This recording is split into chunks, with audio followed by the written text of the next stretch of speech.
মুহূর্তে আমরা চট্টগ্রাম জেলার মিরেশ্বরাই থানাধীন, সাবেক মিরেশ্বরাই থানা, বর্তমান জোরারগঞ্জ থানাধীন চট্টগ্রামেরই একটি অংশ, চট্টগ্রাম এক আসন, বর্তমান এমপি ইঞ্জিনিয়ার মোশাররফ হোসেনের এলাকায় ৪ নং ধুম ইউনিয়নে এসে উপস্থিত হয়েছি। আমরা এমনই একজন মহতী মনের মানুষের সামনে এসে উপস্থিত হয়েছি। হাজারো শিক্ষাগুরুর, হাজারো ছাত্রের যে অভিভাবক, যাকে বলা হয় গুরু। শিক্ষাই মানে জাতির বিবেক, শিক্ষাই মানে জাতির মেরুদণ্ড। এমনই একজন শিক্ষকের পাশে আমরা আজ এসে উপস্থিত হয়েছি।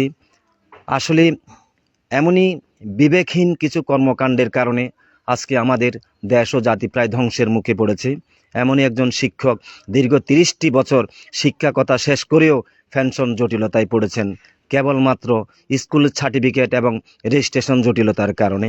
আমরা এমনই ভুক্তভোগী একজন শিক্ষক বাবু ধনরঞ্জন পালের বাড়িতে এসে আজ উপস্থিত হয়েছি।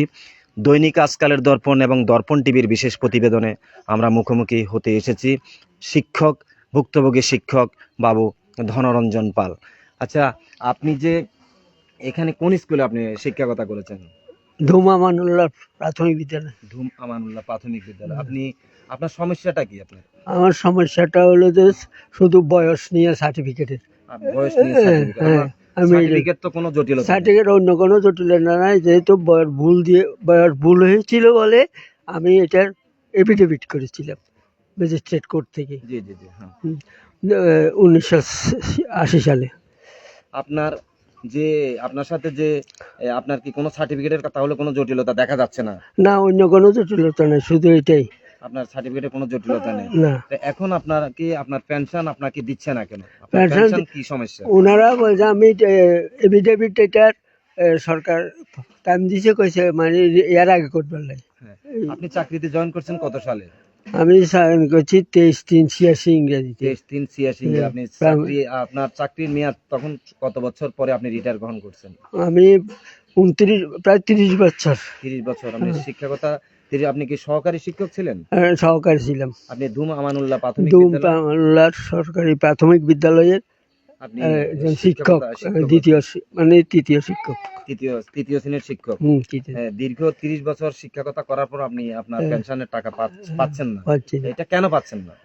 আমার শুধু একটা কারণ, বয়সের ভুলে। বয়সের ভুলটা কোথায়? কি আপনার সার্টিফিকেটে নাকি আপনার কোথায় ছিল? বয়সে ভুল হয়েছে আমার।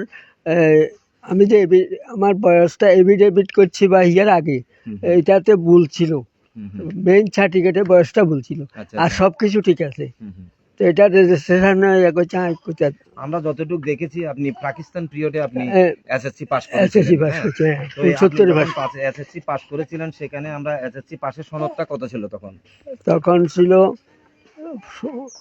তখনকার 49 সে তারা দিছে। 49 ছিল? তবে আমি 49 ছিলাম না তখন বয়স। এটা তো হয়েছে আপনার একমাত্র স্কুল রেজিস্ট্রেশনের কারণে। স্কুল শিক্ষা মানে শিক্ষক এবং কেরানির কারণে। কেরানিও মারা গেছে। তো এখন আপনি এই আপনার যে পেনশনের টাকা, এই পেনশনের টাকার জন্য কি আপনি কোনো সহায়তা পাচ্ছেন না কারো কাছে? না, এখন সহায়তা কোনো পাইতেছি না, পাই নাই। ওনারা কাল একমাত্র একটা সার্টিফিকেট, বোর্ড থেকে সার্টিফিকেট, তো বোর্ড থেকে গেছি, বোর্ডে বলে যে ওরা আমি ইয়ার আগে আসি না, কেন রিটায়ারের আগে আসতাম। রিটায়ার একদিন আগে আসলো আমাকে এরা আমার ঠিক করতে পারে। আপনি তো এফিডেভিট করছেন রিটায়ারের আগে করছেন? হ্যাঁ, রিটায়ারের আগে করার পরে আপনি কি এই সমস্ত রিটায়ারের কাগজগুলো আপনি আপনার মন্ত্রণালয়ে, শিক্ষা মন্ত্রণালয়ে দিছি না? আমি প্রত্যেকটা কপি দিছি না।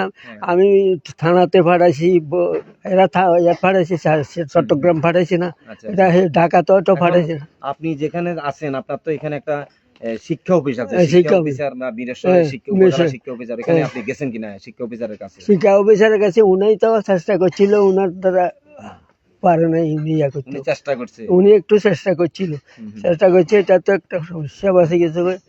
ওই আমার যায় তারা সার্টিফিকেট বার গেছে, আর কেউ দালাল বাসায় সার্টিফিকেটটা একটা সাইন ভুল দিয়ে গেছে, ভুল করিয়েছে। ভুল জানে তারা আমাকে দিচ্ছে না, তা আমি নিজে শিক্ষা অফিস থেকে কোনো কর্মচারীর কাছ থেকে কোনো ধরনের অবহেলা শিকার হয়েছেন কিনা? অবহেলা শিকার হয়েছে একমাত্র ইয়ার কাছে।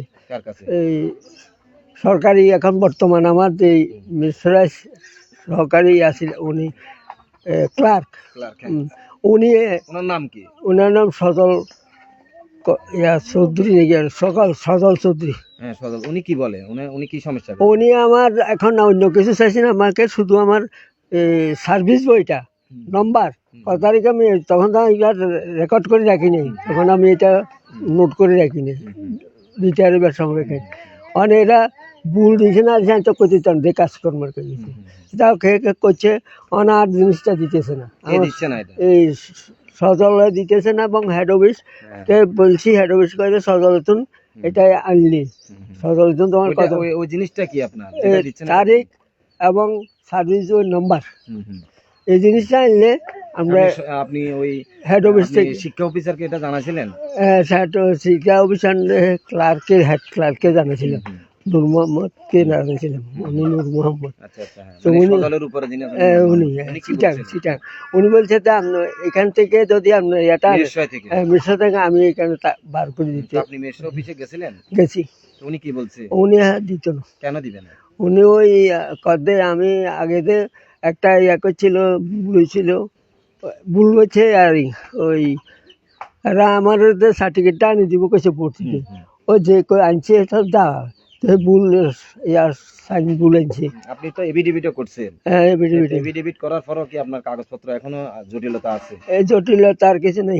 আপনি রিটায়ার করছেন কত সালে? আমি রিটায়ার করছি 2/1/56, 15/1/2 মানে 2015 সালে আপনি রিটায়ার নিয়েছেন। 2015 সালে রিটার্ন নেওয়ার পর আজকে প্রায় 8 বছর। 8 বছর পর আপনি এখনো পেনশনের টাকা পাচ্ছেন না। আপনি এটা আপনার এলাকার যে স্থানীয় যে সাবেক মন্ত্রী বা মন্ত্রীর কাছে গেছে, মন্ত্রী দরখাস্ত রিকোর্ড করে দিছে। আচ্ছা আচ্ছা, এই রিকোর্ডের লইয়া বোর্ডে গেছি, বোর্ডে তারপর মন্ত্রীর দিকে মন্ত্রী কাউকে কোনো কিছু করতেছে না, মূল্যায়ন করতেছে না। তো এখন এই বিষয়ে আপনার পেনশনের টাকাগুলো দেওয়ার জন্য আপনি আমাদের যে মাননীয় প্রধানমন্ত্রী বা শিক্ষামন্ত্রী আছে ওনার কাছে কিছু বলার থাকলে বলেন। শিক্ষামন্ত্রীর কাছে বলছেন, আমি দরখাস্ত 2টা দিয়েছিলাম, কারণ শিক্ষামন্ত্রীর কাছে দিয়েছিলাম, প্রধানমন্ত্রীর কাছে অনেকগুলা রিসিভ হয়েছে, আর হয়নি প্রত্যুত্তর হয়নি। আপনি কোনো উত্তর পাচ্ছেন না? আমি দিয়েছিলাম 2টা দরখাস্ত দিয়ে, তারিখে আছে না, কত তারিখে এটা তো আছে। আচ্ছা আচ্ছা, দিছি। এখন আপনার সংসারে ছেলে সন্তান কয়জন? আমার 3 সন্তান। 3 সন্তান। ওরা কি করে? 3 মেয়ে। 3 মেয়ে। আচ্ছা, হ্যাঁ। তারপরে মেয়েরা গুণ ঠিক মতো কোনো কাছে দিতে পারে না, দিছি কোনো রকম গুণ, মানে কোনো রকম সংসার চলে। ছেলেরা কি করে? ছেলেরা 2টা করে, ওই থাইয়ের কাজ করে, লেবার থাইয়ের কাজ আর কাজ, এই গ্রিলের কাজ করে। তো এখন আপনার সংসার কিভাবে চলতেছে? এই সংসারে গুণের আই দিই, যা কোনো রকমের কষ্ট সৃষ্টি চলে না, কষ্টভাবে চলতেছে। আপনার খুব কষ্ট হচ্ছে?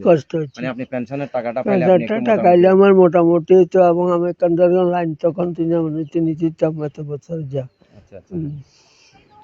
সুপ্রিয় দর্শক, দীর্ঘক্ষণ আমরা আলাপচারিতা ছিলাম এমনই একজন ভুক্তভোগী,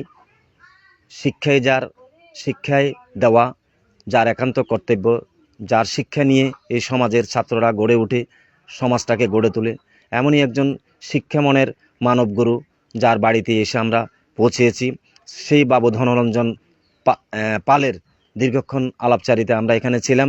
উনি যে উনার পেনশনের টাকা নিয়ে যে জটিলতায় পড়েছেন, সেই পেনশন জটিলতা থেকে মুক্তি পেতে মাননীয় প্রধানমন্ত্রী এবং শিক্ষা উপমন্ত্রী নওফেলের একান্ত দৃষ্টিগোচর কামনা করেছেন। আমরাও চাই এই শিক্ষাগুরুর দ্রুত যেন তার যে পেনশন জটিলতায় কেবলমাত্র নিবন্ধন জটিলতা, যেটাকে বলা হয় স্কুল রেজিস্ট্রেশন জটিলতার কারণে ওনার যে পেনশনের টাকাটা স্থগিত হয়ে আছে, এই টাকাটা যেন উনি দ্রুত ফিরে পায়, এই কামনা করছি। অবশেষে এমনই একটাই হৃদয় বিদারক ঘটনাস্থল থেকে আমরা বিদায় নিচ্ছি। জীবন কৃষ্ণ দেবনাথ, দর্পণ টিভি, মিরসরাই, জোরালগঞ্জ, চট্টগ্রাম।